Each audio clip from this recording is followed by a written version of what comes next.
د تلویزیون لیدونکو سلام، ستړي مشئ د دې مهال خبري ټولګي ته ښه راغلاست. ایمل اقطع شیم. بسم الله الرحمن الرحیم. د کندوز پنځار تولیدي فابریکه د هیواد په کچه لویه فابریکه وه چې په بیلابیلو برخو کې تولیدات لرل او زرګونو هیوادوالو ته پکې د کار زمینه برابره وه چې د تیرو جګړو له امله یې دروازې تړل شوي او کار یې په ټپه ولاړ ده. نن د کندوز والي عبدالجبار نعیمي چې یو شمېر رئیسانو یې ملتیا کوله، سپنځار تولیدي شرکت ته ولاړ. د یاد شرکت له بیلابیلو برخو یې لیدنه وکړه. د نوموړي شرکت مسؤلینو ته یې سپارښتنې وکړې چې ژر تر ژره دې د سپنځار تولیدي فابریکې د بیا فعالېدو طرحه د ولایت مقام سره شریکه کړي. کندوز والي عبدالجبار نعیمي چې د ولایت مقام مرستیال او مسؤلینو یې ملتیا کوله، د سپنځار تصدۍ له تولیدي فابریکې څخه لیدنه وکړه. کندوز والي عبدالجبار نعیمي په دغه لیدنه کې د سپنځار فابریکې ټولې برخې وکتلې او ویې ویل دغه تاریخي فابریکه د وروستیو 20 کلونو راپدې خوا په ټپه ولاړه او د اندېښنې وړ حالت لري چې د بیا رغولو او فعالېدو لپاره به یې ټول تلاش وکړو. د ولایت مشرتابه د سپنځار فابریکې له رئیس محمد الله وردک او مسؤلینو وغوښتل چې ژر تر ژره د سپنځار تصدۍ تولیدي فابریکې د بیا فعالېدو طرحه د ولایت مقام سره شریکه کړي، تر څو یې مهموالی او اقتصادي ګټو ته په کتو د بیا جوړېدو لپاره اساسي هڅې وشي. د کندوز والي همداراز په دغه لیدنه کې له خلکو وغوښتل چې د عامه شتمنیو په ساتنه او پالنه کې په ملي مسؤلیت سره کار وکړي. د یادونې وړ ده چې سپنځار تولیدي فابریکه د هیواد په کچه هغه لویه فابریکه وه چې په بیلابیلو برخو کې تولیدات لرل او زرګونو هیوادوالو ته پکې د کار زمینه برابره وه چې د وروستیو جګړو له امله یې دروازې وتړل شوې او یو شمېر برخې تخریب شوې. چې دې ته یو اساس جوړ کړي چې دا ماشینري تعویض کړي په یوه جدیده، په نوې تخنیک، په نوې عصري ټکنالوژۍ باندې چې هر شی کمپیوټرایز شي او ټول په اساسي سیستم باندې دا جوړه شي چې د آزاد بازار سره رقابت وکړی شي. جناب والي صاحب موږ ته وظیفه راکړې ده چې موږ د یوې ټن پختې د خرید نه شروع تر تولید، تر پروسس، تر صابون جوړولو، تر د کنجاړې تر محصوله، د درې نوع پختې تر محصوله موږ ته هغه راکړی دی چې تاسو دغه وسنجوئ چې یو ټن پخته موږ ته په څو تمامیږي. چې موږ د آزاد بازار سره رقابت کړی شو، دا خو تصدي انتفاعي ده او که نه، نو موږ په دې باندې لګیا یو. زموږ مدیر صاحبان ټول په دې کې ډېره کلکه توجه کړې ده. نن یې ټوله ورځ کار کوو، د اوس هم لګیا دي چې دا د یوې ټن پختې هغه وسنجوي چې په څو اخیستل کېږي، سیستم په څو موږ ته تمامیږي، بازار جهاني تقاضا په څو ده. دا ټول شیان انشاءالله تعالی په قریب وخت کې موږ جناب والي صاحب حضور ته تقدیموو. والي صاحب په دې کې ډېره دلچسپي لري چې دا فابریکه ښه بدیل دی، تریاکو د کښت دی، ښه بدیل د پیلي جنگ دی، ښه بدیل د جذب د محصلینو او د کارګرانو دی چې دلته خلکو ته کار مهیا کېږي.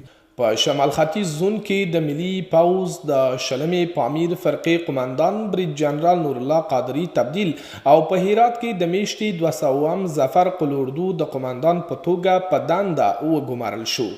نن د ملي اردو په پامیر شل فرقه کې د برید جنرال نور الله قادري د خدای پامانۍ په موخه ځانګړي مراسم نیول شوي وو چې پکې د ولایت رهبرۍ د ګډو ځواکونو قماندانانو، د کندوز د خلکو استازو، مسؤلینو، سرتیرو او افسرانو ګډون درلود.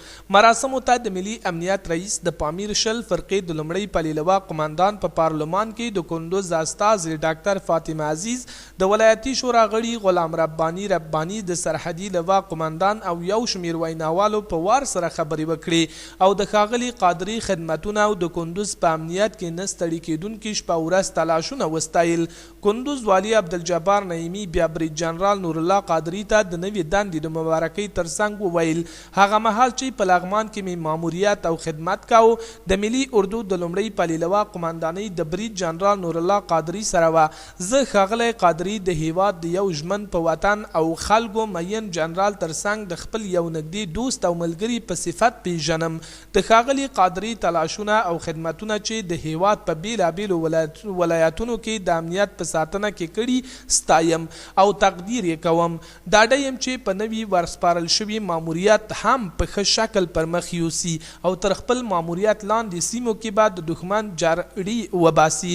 د ملي اردو د پامیر شل فرقې پخواني قماندان بریج جنرال نور الله قادري چې مراسمو ته یې خبرې وکړي د کندوز د ادارې امنیتي ارګانونو او ولسونو همکارۍ چې د امنیت په ساتنه کې د ملي ځواکونو سره کړي وستایلې او یاد یې کړه چې په بشپړه ژمنتیا صداقت ریښتینولۍ او وطني مینې سره به خپل نوی ماموریت پر مخ یوسي. او وروستی خبر دا چې ځوانان او لوبغاړي د هیواد لویه شتمني ده.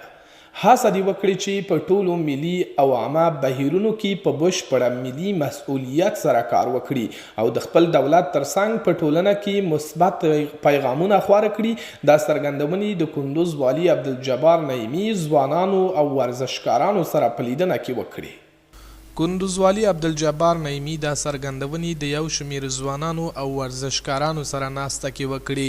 لومړی ځوانانو د ولایت رهبرۍ سره یو شمېر ستونزې او د ځوانانو غوښتنې شریکې کړي او له ولایتي ادارې یې وغوښتل چې د ځوانانو لپاره د کاري فرصتونو د برابرولو په برخه کې ځانګړې پاملرنه وکړي. کندوز والي عبدالجبار نعیمي بیا وویل د ټولنې د هر قشر د ژوند ښه والي د ستونزو حل او غوښتنو ته د حل لار موندنې په برخو کې ځانګړي پروګرامونه تر لاس لاندې لري چې ګام په ګام به د لومړیتوبونو سره سم پلي کړي. د ولایت مشرتابه همداراز د ځوانانو مسؤلیتونه د ټولنې په اصلاح او سمون کې اغیزمن وبلل او له دوی یې وغوښتل چې د فکري رغونې یووالي او سولې لپاره کار وکړي او هم دې په کلیو او بانډو کې ځوانان وهڅوي چې د نشهیي توکو له کارونې د دولت له وسلوالو مخالفینو او ناوړو سره د اړیکو او ناستې ولاړې ځان وساتي. ځکه دغه خلک نه یوازې دا چې زموږ د نظام سره دښمني کوي بلکې په بنیادي توګه غواړي چې د پرمختګ مخه ډپ کړي او زموږ د خلکو راتلونکي له تیارو ډک کړي. د ولایت مشرتابه ځوانان او لوبغاړي وهڅول چې په ټولو ملي او عامه بهیرونو کې په بشپړه ملي مسؤلیت سره کار وکړي او هڅه وکړي چې په ټولنه کې مثبت پیغامونه خپاره کړي. د تلویزیون قدرمنو لیدونکو دا وه زموږ د نن شپې خبري ټولګه. تر بیا مو په پاک الله سپارم. له تاسو هیله کوم چې د افغانستان د ملي راډیو تلویزیون د لیدلو وړ خپرونې مه هیروئ. ښې چارې په مخه مو ښه شه.